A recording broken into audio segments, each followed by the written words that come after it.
Dito tayo sa bahay ni Kuya Oliver. Tignan natin. Malapit na po itong matapos. Foreman! Magandang hapon. Ayun, may tiles na. Pasok po ako. Tapos na ang kisame? Dito lang, Saan? sa likod. Sobra na naman yung 3 doon. Bakit? Boss, wala akong kisame. Umorder nga ako ng isang piraso ngayon eh. Oh? Hindi ito? Kaya naging 3. Hindi. Ano ba? Ito yung paggagamitan namin ng yung hardwood cake. Saan?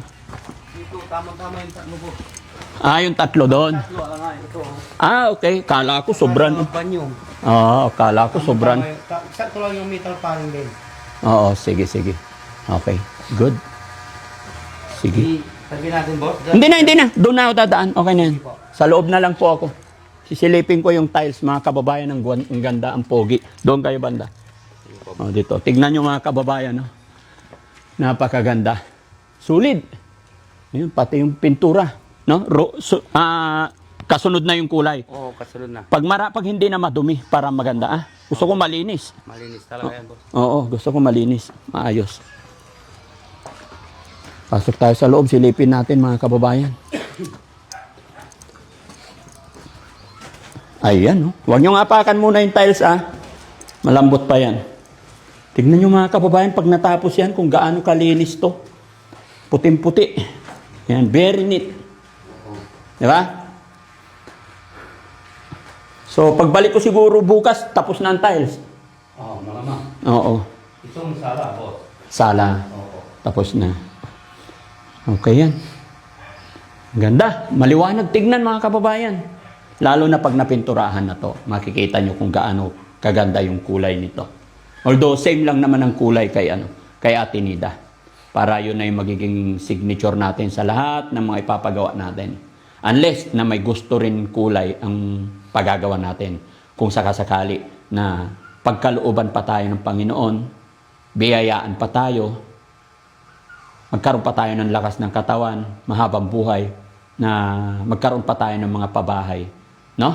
Kaya ganito yung ginagawa natin para maging maayos. At saka, yun nga po, pasensya na rin po mga kababayan.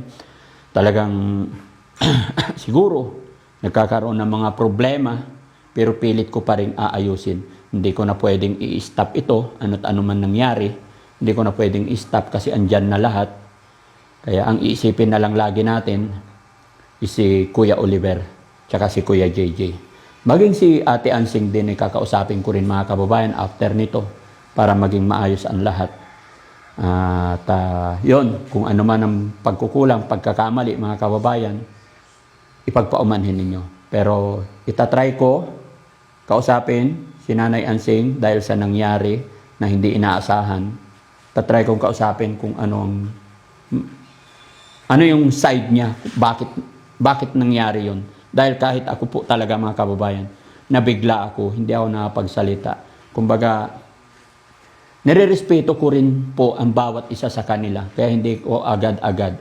Pero, lately, naisip ko na inuwi na lang si Ma'am Inday Okray. No? Maaaring lumipas yung hangin na hindi maganda, kaya nagkabitawan siguro dahil sa mga reaksyon ni Ma'am Inday Okray na napapanood siguro ni Nanay Ansing, tapos siguro nasaktan siya. Kaya nung nakita niyang bigla dito, ay nagkaroon ng sagutan. Ganon din naman kay Ma'am Inday, siguro mga kababayan, nagulat din kasi expected, wala po talaga kaming alam. Expected din siguro ni Ma'am Inday na, kasi syempre, reaction lang. So, hindi ko alam bakit nga ba ganun nangyari, bakit nga ba napagbitaw din si Ma'am Inday Okray na siyang lalong nagpainit din sa kabila. So, dito mga kababayan is, para sa akin po, hindi ko na kailangan usisain, anamin kung sinong may pagkakamali kasi parehas po silang may edad na, kumbaga. Pero, kakausapin ko si Nanay Ansing para malaman din natin yung side niya. Pero wala tayong pinapanigan na sa gitna si Daddy Frankie. Lahat, love natin silang lahat. Dahil ang gusto ng Team Daddy Frankie is makatulong, tulungan ang bawat isa. Yun nga lang po, kaya nangyari yung gano'n aking sinabi mga kababayan dahil hindi ko talaga inaasahan na ganun ang pasok ni Nanay Ansing. Nabigla kami nung nakita niya. Kasi kung mapapansin ninyo, ang balak talaga sana namin, hindi talaga kakausapin si Nanay Ansing nung time na yun. Di ba?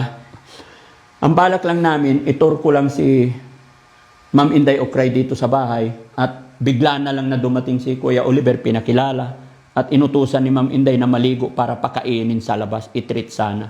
Ay siya rin naman pumasok si Ma'am Inday, kaya hindi na natuloy. Kaya Ma'am Inday, si Nanay Ansing, kaya nawala na sa focus yung pagpapakain kay Kuya Oliver. Dahil hindi rin iniisip ni Ma'am Inday na na may minamasama na pala ni Nanay Ansing yung pagre-reaction ni Ma'am Inday. So siguro nataon din na nabigla si Ma'am Inday kaya napagbitaw din siya ng hindi magandang salita. Ganon din po kay Nanay Ansing. No? So, eto. Mga ilang araw na lang to, Foreman? Linggo. Ha? Linggo. Linggo hanggang linggo. Hindi na kayo uwi nun. Kailangan bago kami tapos na. Tapos na, oo. Sana para matapos na to, Kuya Foreman, kasi masyado na rin maraming gusto ko maging maayos. Sige po. Sana magiging okay na. Asan na yung bintana? Susunod na, nabili na namin yung pintura. Oh. Sinakay ko na doon sa motor niya eh. Oh. Pinapagawa lang yung pintura niya na. Pero darating today. Darating ngayon. Pinakabitan ko na rin ng bintana to, mga kababayan. No? Pinakabitan na rin natin ito ng bintana. Baka pagbalik ko na ikabit na darating, na late lang. No? At saka, syempre, shout out po kay Kipulo. Asan na yun? Nag-text kanina si Kipulo, mga kababayan. Si Kipulo Kirtland. Ayan. Sabi niya, mga kababayan, "Hi Daddy Frankie, good morning po sa inyong lahat dyan.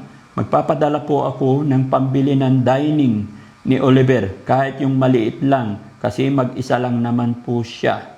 Tsaka yung living room na upuan, yung tamang-tama lang po sa kanya." So, nagpadala po siya ng 15,163. So, pagka natapos na talaga, saka natin bibilhin yung request ng ating mga butihing sponsor. No? Once again po, Kipulo Kirtland, maraming salamat po. Kanina lang po ito dumating, mga kababayan. Ngayon pa lang ako'y nagpapasalamat na po na hindi pa tapos marami talagang nagmamahal kay Kuya Oliver. Yun nga lang po, nagkakaroon ng problema. Pero samahan niyo ako, mga kababayan. Correct me po if I'm wrong. Gusto kong makausap si Nanay Ansing regarding sa nangyari sa kanila.